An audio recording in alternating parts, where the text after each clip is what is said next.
You've never backed down from anything in your life, even when you maybe should have. You go through Night City knowing a stray bullet could end you while hailing a cab. But that's never stopped you from taking action.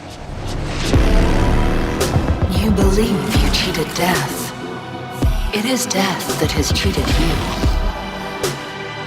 If you gotta kill, kill. If you gotta burn it all to the ground, then let it burn. Gentlemen, on the ground, asshole, don't move! Out of my house! No! Will never fade away. What you did to me, I know. So how I find a way, but I think of beauty. Would you rather live in peace as Mr. Nobody, or go down for all times in a blaze of glory? Will never fade away. Cyberpunk 2077 is a 2020 RPG open world game developed by CD Projekt Red, the makers of the Witcher series. Cyberpunk 2077, even before its release, will probably go down as one of the most anticipated, possibly overhyped games of all time. Mainly due to various different reasons, mainly due to how much we've been shown in the last 7 to 8 years of how amazing this game is going to be, the anticipation for it, the whole Keanu Reeves joining, just there was so much going into this that everyone, I think it was expected kind of worldwide, this to be like a genre-defining game. This was going to change the landscape of video games once it came out. But once this game actually came out, the meme or the term cyberbug is now the official term for Cyberpunk, especially on the base console versions of this game, PS4 and Xbox. This game has a lot of problems in terms technically and bugginess, graphically. Just has a lot of issues. Fortunately, I played this on PC, so my issues were kind of minimum, but there were still quite a bit. I'm going to talk about that issue and the bugs and everything towards the end of the video, and how I feel about CD Projekt Red as sort of this saviors of gaming kind of thing that's incredibly gone downhill since the release of this game, and kind of deservingly so, because of some of the things they did during the review process, which I do not agree with one bit, and it's sketchy as fuck.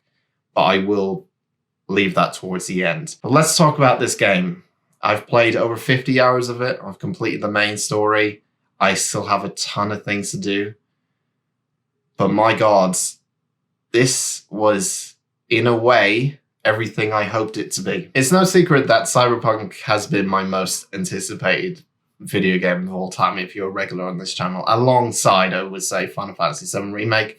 With Final Fantasy VII Remake, it was more about the nostalgia element of it, obviously, because I played a version of that game 20 odd years ago, and I couldn't really wait to see what it would look like, you know, on modern day consoles and stuff. But with Cyberpunk, it felt like that next gen leap, that next gen experience that I was going to have with this kind of game, you know, something I wasn't ever going to experience in another game beforehand. Cyberpunk was that. And on top of that, Cyberpunk has a setting, and I've played the actual RPG before. I've read up on the books, like I've read up on the lore of Cyberpunk before this game came out, like way when it was announced back in 2012, 13 or something. I was like, okay, this is interesting. CD Projekt Red are working on this. I wonder what this is. And for the past 7 or 8 years, I've been reading up on Cyberpunk lore and diving deep into it, playing the RPG tabletop version of it. There's a lot I love about this game, even before going into it. Like, I was so excited just to see the world itself of Cyberpunk and how it would relate to the original material. I want to start this review off by talking about one of the most impressive cities I've seen in a video game to date, and that is Night City. In my eyes, this is one of the most beautifully handcrafted open worlds, cities, whatever you want to call it, I've ever seen.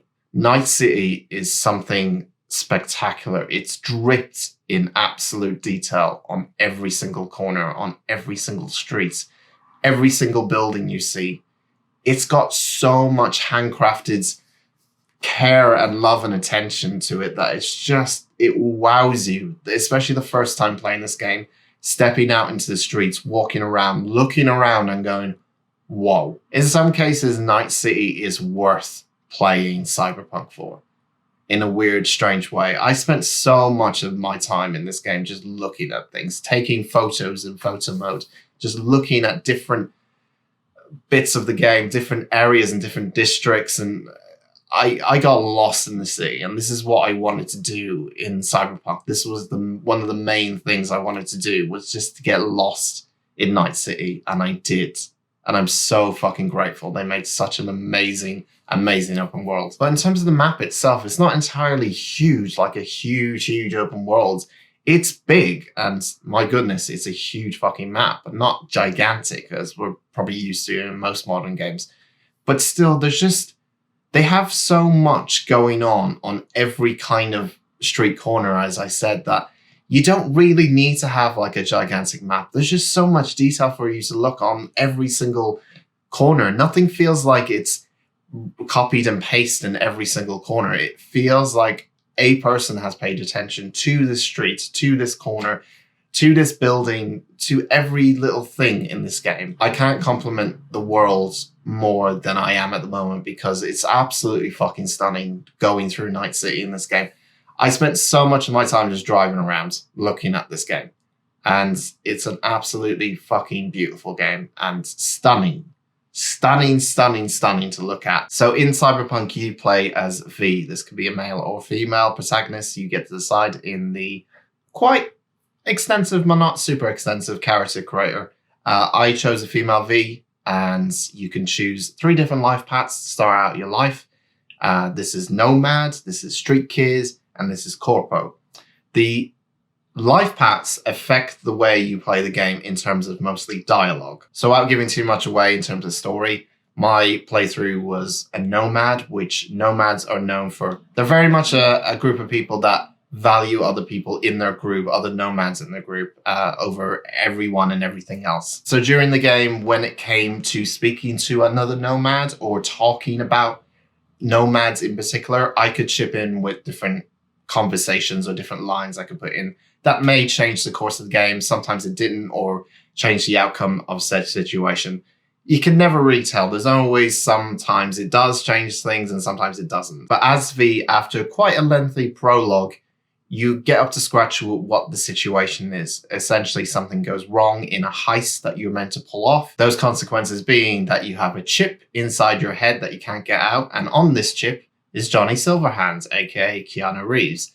And you spent the majority of the game trying to figure out why he's in this chip and how you're meant to get rid of it. It may come to some surprise to people, but the main story, the main quest of this game is actually quite short. I played the game for over 50 hours. Now, that was a mixture of side missions, a lot of side missions, by the way, and the main story. But I think I rounded up the main quest in about 20 to 30 hours. I believe so. There's obviously different things you can do in the main quest in terms of choices, and it may lead you down certain paths that you may not have taken if you've taken a different decision and stuff. But it's around about 25 to 30 hours. They kind of addressed this CDPR that the reason why they made it so short is that people complain that The Witcher 3's length in terms of its main quest and story was quite long. I would agree that it just felt like it was a bit too much. And to be honest, it fits this game really, really well. I have absolutely no complaints about the length of the main quest, because overall you can just go back and play the side missions, as they're called, side missions. And obviously, it being a CD Projekt Red game, side missions and main missions are not two different things. And if you've played, especially The Witcher 3, one of my main praises about that game is having the same kind of quality in main and side missions. Sometimes having the side missions being better than the main storyline that you play through. And this, thank God, carries on into Cyberpunk 2077. The side missions in this game are absolutely fantastic. Some of them are even more memorable than the main quest, any of the main quest missions I did. Not to say the main quest is crap and boring. The main quest is definitely has its purpose and it has some really, really big moments in it. But I love the fact that when you just stumble across like something out of the ordinary, like a side mission that you weren't really paying too much attention beforehand because it wasn't labeled under like main mission, and you get to play it and experience it, and you find out that it's probably going to be something you're going to remember for the majority of this game, is this side mission that you went on. And probably ask your friends, did you do this one? Did you find this one? Did you play this one? This happened a lot to me. Like the side missions and the quality of every mission that you do in Cyberpunk is of absolute top quality. There is so much to dive into in Cyberpunk. There is so much to do. Like if you're worried about the main missions or the main quests being as short as it is in terms of 25, 30 hours, which I don't think is short at all, there is so much to do in this game. So in terms of the quests, the story, the writing, the characters, everything to do with this game that I can't really spoil too much, obviously, because I don't want to spoil some of the amazing moments in this game. This is top-notch CD Projekt Red. This is them at their best. This is what I saw in The Witcher. And this is them just moving it into a new environment, into a new world. And they carry on that tradition of making everything you do seem important, everything you do seem interesting, and not just like a one-off kind of job you need to do. It's one thing to have a city that looks as good as Night City does. You know, I've said it before, it just looks stunning at times. But it's also another thing to have people and characters you meet and their stories kind of pull you into their stories and their kind of world. That makes it feel more like it's a real world, like a living, breathing world. There are some moments and some stories you get into in this game that had me quite emotional. They had me in shock at times. There's a lot of really, really great experiences out there in this world in terms of the quests and side missions and whatever you find that just adds to this game and its world. It's the top of the top. Like I've never seen quality like this in any other video game, especially in any open world video game. They carry on that tradition like they did in Witcher 3 with Cyberpunk, and it's an absolute fucking masterclass in terms of writing and quests and things to do. I fucking love it so much. So the second half of this review is kind of the things that are not in the same range as everything else that I talked about beforehand. In terms of, you know, how I would rate it. I want to start this off by talking about the gameplay, mainly kind of combat, I would say. Combat is okay. It's above average, I would say, in terms of a first person. I know it's more of an RPG, and it is at times, but it isn't, and we'll get to that in a minute. But in terms of like a first person shooter and shooting down people with guns, because you're going to be doing that quite a lot, it's very much an above average first person shooter in terms of the shooting mechanics. It's surprised me a lot more, I would say. I thought it was going to be a lot worse than what it is, but actually surprised me to see that it was actually all right. It was acceptable. It wasn't something that was out of this world in terms of first person shooters, but it still was very, very acceptable. I think the problems I had with combat will come later on when I talk about bugs and stuff, because missions going wrong because a bug happened or an enemy seeing me from beyond the wall was kind of annoying and stuff like that.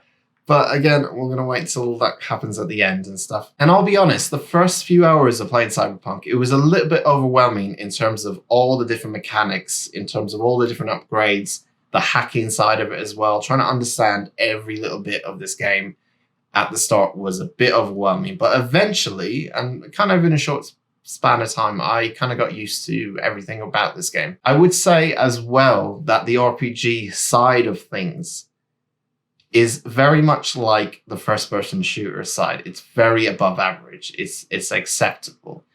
But I wouldn't say it's exceptional in terms of its RPG mechanics.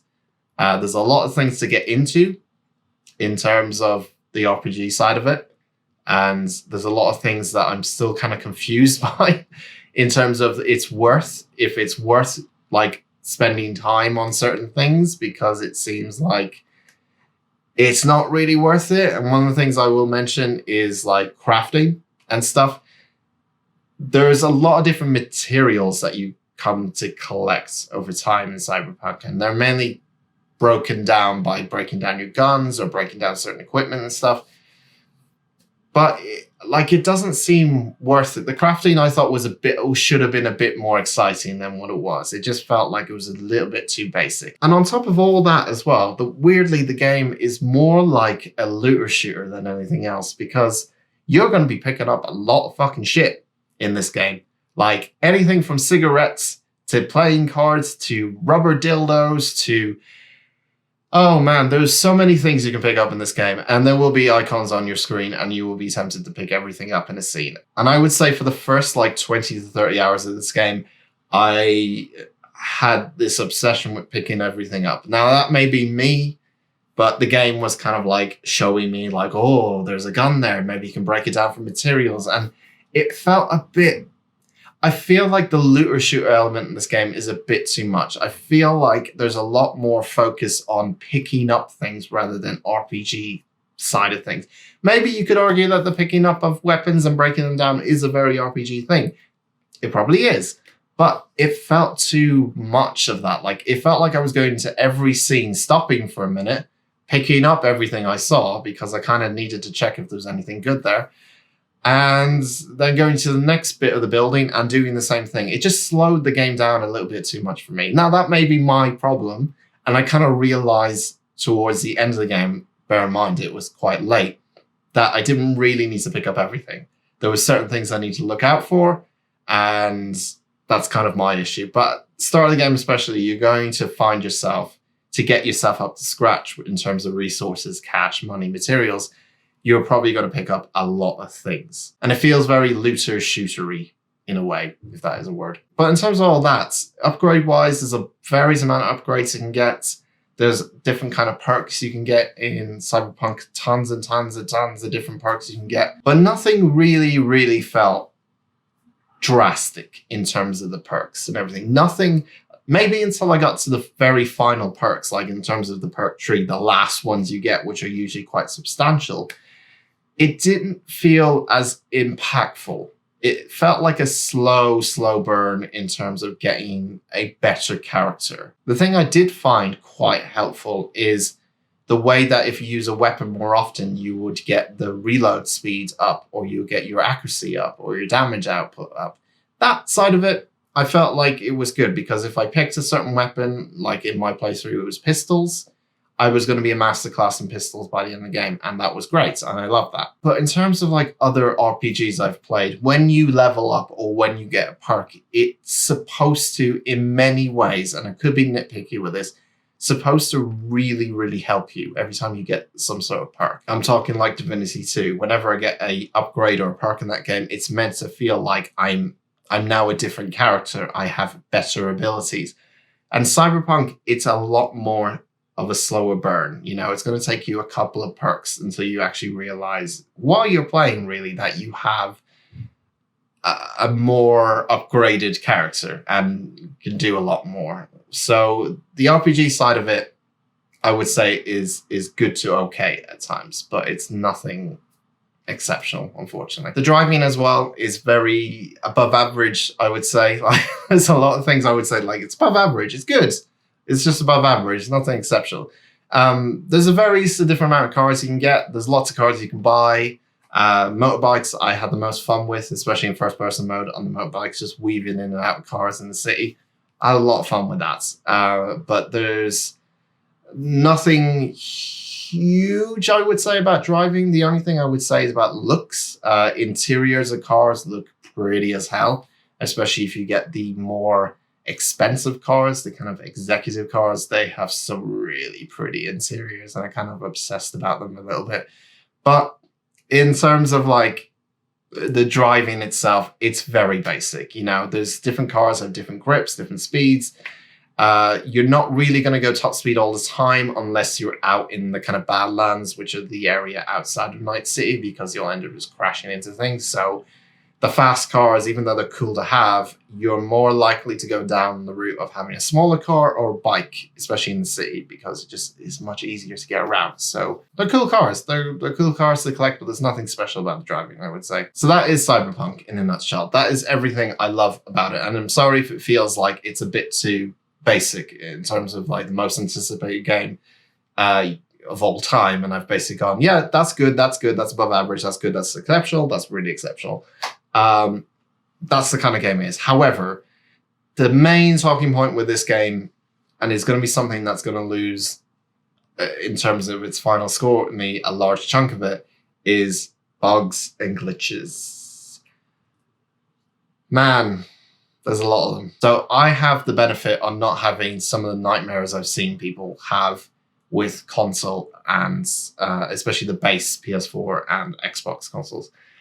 This game is still buggy though on PC, even on like mid-tier hardware that I have. So a 2070, if you want to know the graphics card I have, pretty decent CPU and stuff.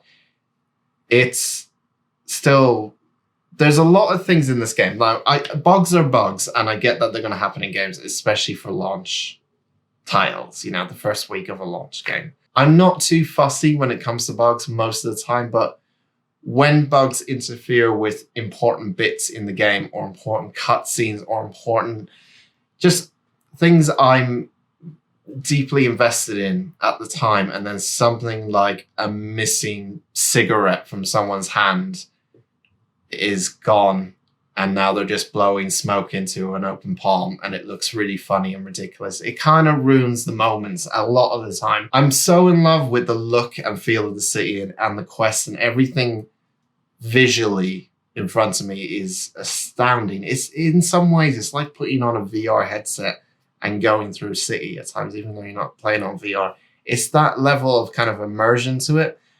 But that gets ruined sometimes by like stupid AI or like people running into each other or appearing out of nowhere or disappearing, or cars appearing and reappearing, or ends up going through the road or crashing into other cars when they have no brains and stuff. And God, some of the stuff reminds me of Fast and the Furious review I did like a couple of weeks ago in terms of the AI. It's not good.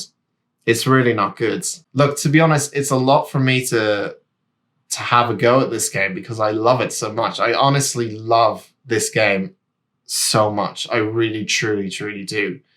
And yeah, I am a little bit of a Cyberpunk fanboy. Look at me. Look at me.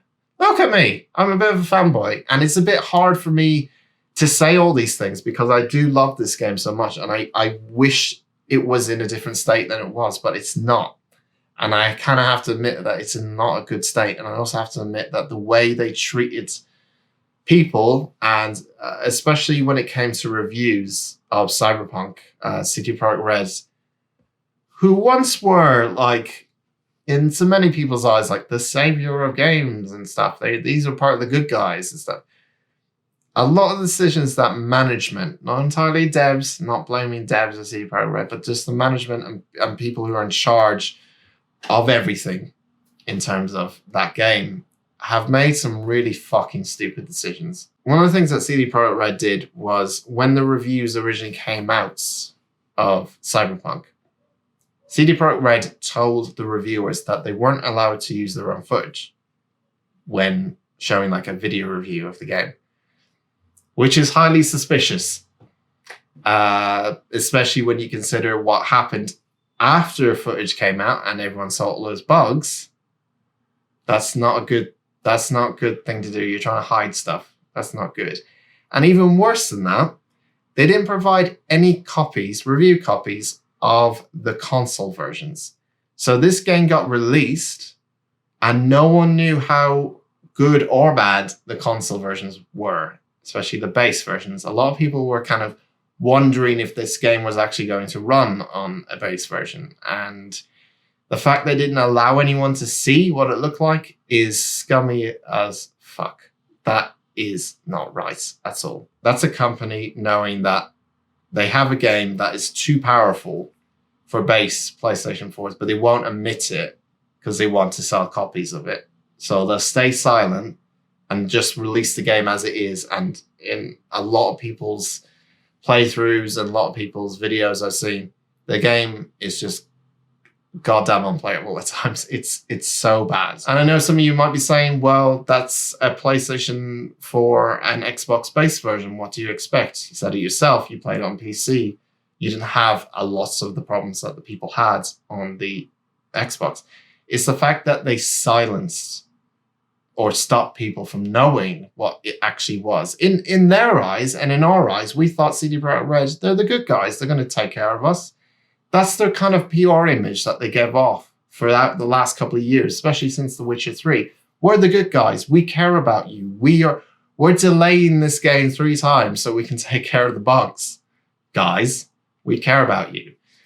And not only to have the base console version sabotaged, the amount of bugs and glitches I've seen after 3 delays of this game, we waited patiently. Everyone waited patiently. And the fact that this game feels like it's unplayable at times is just heartbreaking to me.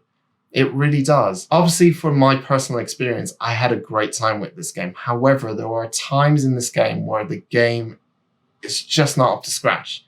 It does feel at times in certain areas in this game, it's unfinished. There are things that are not working correctly in this game. Very clearly, within the first few hours of playing Cyberpunk, I realized, oh no, some of these things are not working, and I've only played the first couple of hours. And in a way, it kind of ruins my experience because I was okay with the delays of Cyberpunk. I was okay with the waiting because I wanted the game to be the best it could be when it came out.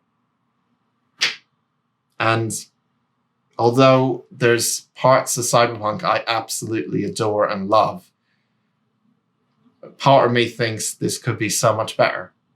You know, I can see it. I can see how much better Cyberpunk could be. And it's unfortunate. Cyberpunk 2077 is an astounding game. It is an absolutely astounding game when it works.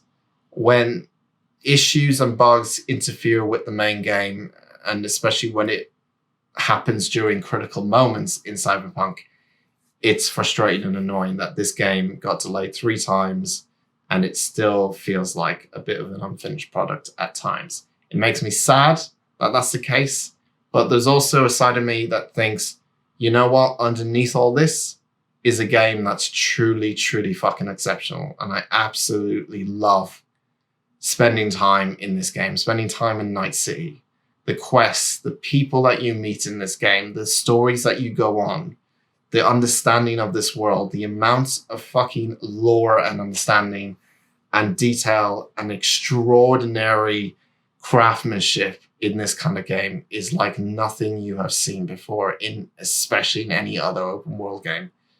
I just hope that we can sort out some of the issues first. Because of right now, it's not the game I thought it would be in terms of quality. It needs to be fixed.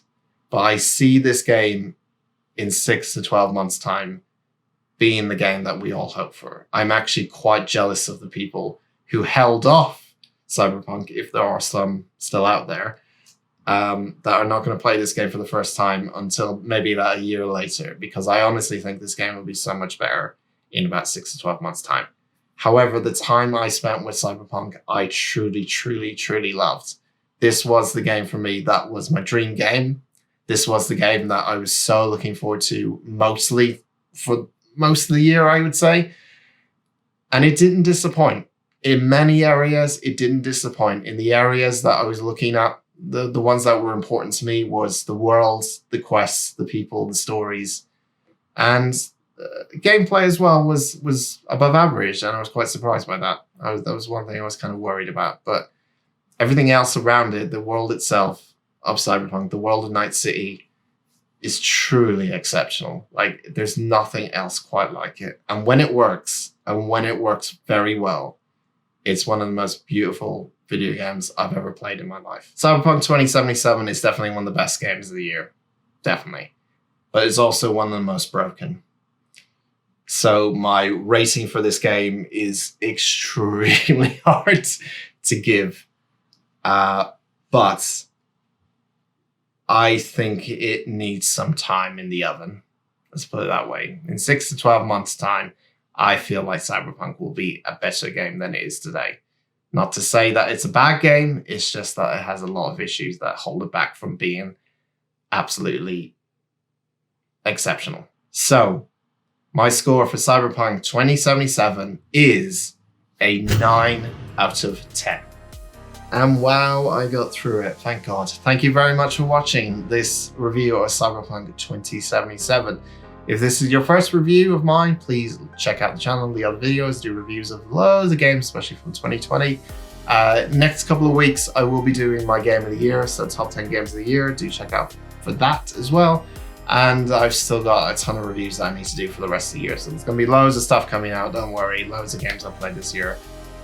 Just a backlog of videos that I have to record and send out as soon as possible before Christmas turns up. So thank you very much for watching.